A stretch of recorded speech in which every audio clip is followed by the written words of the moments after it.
অনেকেই অনেক কিছু দিয়ে কোপ্তা কারি খাও, তো আমি আজকে কীভাবে ফুলকপি দিয়ে কোপ্তা কারিটা করবো তোমাদের সবার কাছে তুললে আমার ভিডিওটা সম্পূর্ণ দেখার জন্য। দেখো, কোপ্তা কারি করার জন্যই তো প্রথমে একটা ফুলকপি নিয়েছিলাম, নিয়ে কিন্তু ছোটো ছোটো করে টুকরো করে কেটে ধুয়ে রেখেছি। আর এদিকে দেখো গ্যাস জ্বালিয়ে একটা বাটি বসিয়ে দিয়েছি, তার মধ্যে দিয়ে দিয়েছি কিন্তু 2 কাপ মতন জল। ওই জলের মধ্যেই কেটে রাখা ফুলকপির টুকরোগুলি দিয়ে দিলাম। সব কটা টুকরোই কিন্তু দিয়ে দেবো আমি। আর এর মধ্যে দিয়ে দেবো অল্প করে একটু নুন। এই নুন গরম জল দিয়ে কিন্তু ফুলকপিটা হালকা করে একটু সিদ্ধ করে নেবো। যতক্ষণে কপিটা সিদ্ধ হবে ততক্ষণে চলো এইটার আমি মশলাটা রেডি করে নিই। মশলার জন্য দেখো আমি মিক্সি বাটি নিয়ে নিয়েছি, আর এর মধ্যে আমি কাজু বাদাম, কিশমিশ আর মগজদানাটা জল দিয়ে একটু ভিজিয়ে রেখেছিলাম, সেইটা কিন্তু দিয়ে দিলাম মিক্সি বাটির মধ্যে। 10-12টার মতন আমি কাজু বাদাম দিয়েছিলাম, কয়েকটা দিয়েছিলাম কিশমিশ, আর ছোটো চামচের 1 চামচ দিলাম মগজদানা, আর দিয়ে দিলাম 2খানা কাঁচা লঙ্কা, আর দিলাম পরিমাণ মতন একটু আদার টুকরো। দিয়ে দেবো এর মধ্যে 2 চামচ টক দই। আমি বড় চামচেরই 2 চামচ দিয়েছি টক দই, আর দেবো 3-4 কোয়া দিলাম রসুন। অল্প একটুখানি জল দিয়ে এটা মিক্সিতে পেস্ট করে নেব। আর ওই দিকে দেখো আমার কিন্তু ফুলকপিটা সিদ্ধ হয়ে গেছে, আর বেশি কিন্তু সিদ্ধ করবো না। ফুলকপিটা কিন্তু জল থেকে ছেঁকে একদম তুলে নিয়েছি, একটা প্লেটের মধ্যে রেখেছি ঠান্ডা করার জন্য। আর এইদিকে একটা বড় বাটি নিয়েছি, বাটির মধ্যে কিছুটা পনির গ্রেট করে নিয়েছি, আর এখানে দেখো একটা ছোটো আলু সিদ্ধ করে রেখেছিলাম, সেই আলুটা কিন্তু আমি হাত দিয়ে ম্যাশ করে ওটার মধ্যে দিয়ে দিয়েছি। এর মধ্যে কিন্তু কাঁচা লঙ্কা বাটা স্বাদ মতন দিয়ে দিলাম, এর মধ্যে কিছুটা ধনেপাতা কুচি দিলাম, এর মধ্যে গরম মশলা গুঁড়ো। এর মধ্যে দিয়ে দেবো এবার স্বাদ মতো নুন দেব,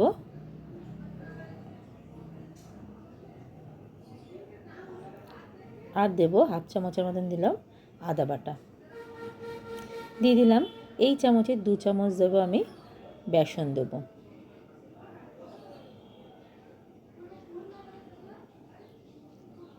দিয়ে দিলাম স্বাদ মতন চিনি। এবার এই ফুলকপিগুলো একটু হাত দিয়ে অল্প অল্প করে কিন্তু ভেঙে নেব, খুব বেশি ভাঙলে কিন্তু ভালো লাগবে না। দেখো এরকম করে আমি ভেঙেছি। ফুলকপিটা এবার দিয়ে দিলাম এই বাটিটার মধ্যে, দিয়ে এবার সবগুলো কিন্তু আমি হাত দিয়ে হালকা করে একটু মেখে নেব। দেখো ভালো মতন মেখে নিয়েছি, এবার হাত দিয়ে আমি অল্প অল্প করে আমি পুরটা নিয়ে যেটা বলের মতন করে সেভ করে নেবো কোপ্তার জন্য। আর এদিকে দেখো গ্যাস জ্বালে কিন্তু আমি তেল বসিয়ে দিই, তেলটা কিন্তু গরম হোক এদিকে। আর এদিকে দেখো কোপ্তা করার জন্য কিন্তু আমি এখানে বলের মতন করে সেভ দিয়ে নিয়েছি। তেল গরম হয়ে গেছে, এবার এই তেলেতে কিন্তু অল্প অল্প করে কিন্তু আমি এই কোপ্তাগুলি দেবো, দিয়ে কিন্তু ভেজে তুলবো। সবগুলি কিন্তু একসঙ্গে দেবো না। দেখো একটু খুন্তি দিয়ে আমি একটু এপিট ওপিট করে নিই।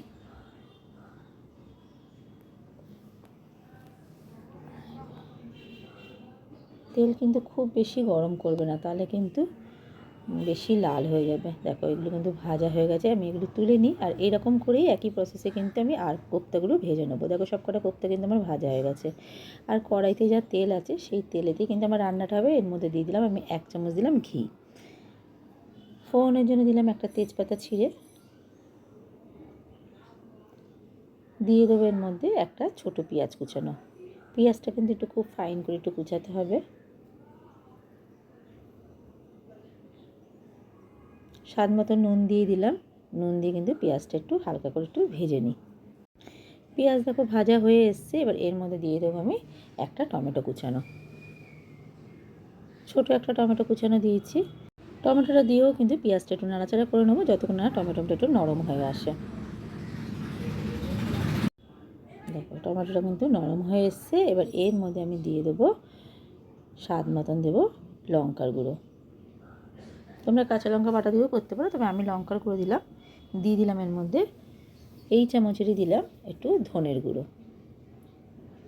জিরের গুঁড়ো কিন্তু আমি এটাতে দেবো না। অল্প একটুখানি জল দিয়ে দিলাম, জল দিয়ে কিন্তু একটু মশলাটা হালকা করে নিয়ে কষিয়ে নিই।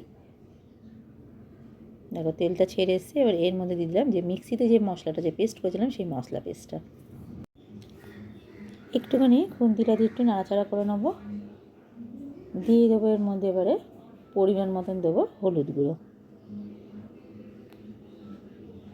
আর দেবো একটু মিক্সি বাটিটা ধুয়ে একটুখানি জল দেবো।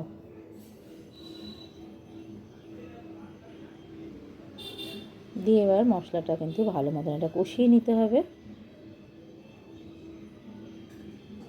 দেখো ভালো মতন কিন্তু এটা মশলাটা কষানো হয়ে এসছে। দিয়ে দিলাম এর মধ্যে স্বাদ মতন একটু চিনি, চিনিটা দিয়েও আরেকটু কিন্তু কষিয়ে নেব।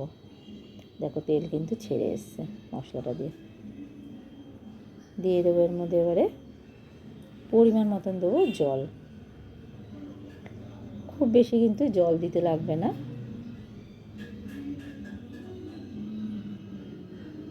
আর কিন্তু জল দেবো না, একটুখানি ফুটতে দেবো গ্রেভিটা।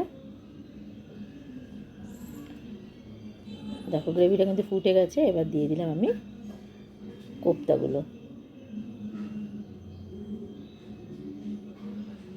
দিয়ে কিন্তু আবার 2 মিনিটের মতন এটা ফুটতে দেবো। দিয়ে দিলাম এর মধ্যে 1 চামচ দিলাম আবার ঘি দিলাম নামানোর আগে। নুন মিষ্টিটা আমি দেখে নিয়েছি। দেবো অল্প করে এর মধ্যে গরম মশলা গুঁড়ো, আর দেবো অল্প একটুখানি দেবো একটু ধনেপাতা কুচি। সবগুলো দিয়ে একটু নাড়াচাড়া করে কিন্তু গ্যাস বন্ধ করে এটা নামিয়ে নিলেই আমার রেডি হয়ে যাবে। গ্যাস বন্ধ করে দিয়েছি, এবার চলো এটা আমি নামিয়ে নিই।